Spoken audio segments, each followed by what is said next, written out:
কোনো ভয় আছে?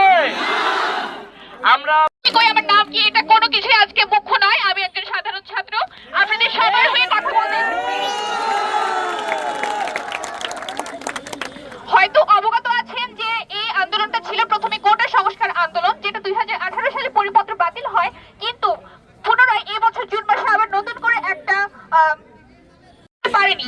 কেননা প্রথমে এখানে দেওয়া হয়েছিল যে 56% কোটা আর 44% সাধারণ শিক্ষার্থী, মানে আপনার আমার মতো, আর যারা মুক্তিযোদ্ধা কিংবা জেলা কোটা, নারী কোটা, এরকম সব মিলিয়ে 56% কোটা। মানে আপনি যখন একটি চাকরির পরীক্ষায় বসবেন তখন সেখানে আগে কোটা যারা আছে তাদের সিট বুক হবে, তারপরে আপনার মেধার পরিচয় আসবে, তার ভিত্তিতে আপনি চাকরি পাবেন। যেখানে বাংলাদেশে মেধার সমস্যা একটি বড় সমস্যা, সেখানে এই অন্যায় পরিপত্র আমরা মানি না। সেইখান থেকে প্রথমে এই ছাত্র সমাজ এই কোটা সংস্কার আন্দোলন হিসেবে নেমেছিল, কিন্তু পরবর্তীতে আমাদের সরকার একটি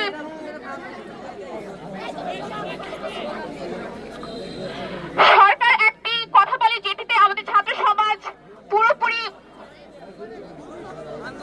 উত্তেজিত হয়ে যায়। কারণ কথাটি ছিল এরকম, যদি মুক্তিযোদ্ধার নাতিরা কোটে না পায় তাহলে কি রাজাকারের বাচ্চারা কোটে পায়? আমরা কি রাজাকারের বাচ্চা?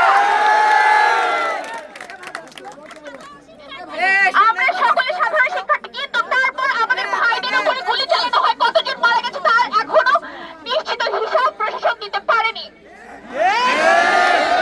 এই আন্দোলনটা আর আমাদের ছাত্রদের মধ্যে সীমাবদ্ধ নেই, কেননা ঘরের মধ্যে বারান্দায় দাঁড়িয়ে থাকা 3 মাসের বাচ্চা রেখে যে মা বারান্দায় দাঁড়িয়ে ছিল, যে নিচে কি হচ্ছে দেখতে গিয়েছে, সেই মাকে গুলি করে মেরে আসেনি, নিজের ঘরে সে নিরাপদ নেই। 4 বছরের বাচ্চা, 6 বছরের বাচ্চা ছাদে খেলতে গিয়েছে, হেলিকপ্টার দিয়ে গুলি করে মেরে ফেলা হয়েছে। আশা করি সকলে এগুলো জানেন, কিন্তু এগুলো যেহেতু মিডিয়াতে প্রচার হচ্ছে না, আমরা যারা ফেসবুকে সোশ্যাল মিডিয়া চালাচ্ছে, আমাদের জেনারেশন, যে জেনারেশনকে বেয়াদব জেনারেশন বলা হয়, সেই জেনারেশন আমরা সকলেই জানি। আপনাদের কাছে তথ্যগুলো পৌঁছে দিতে চাই আমরা। আপনারা কেউ চুপ করে বসে থাকবেন না, এটা আর ছাত্রদের আন্দোলন নেই, বৈষম্য বিরোধী ছাত্র আন্দোলন, ছাত্র সমাজ তারা বলেছে আগামীকাল রবিবার থেকে সর্বাত্মক অসহযোগ আন্দোলনে এটি পরিণত হয়েছে, অসহযোগিতা করা হবে। আমি জানি না আমি এরপর নিরাপত্তা পাবো কি না।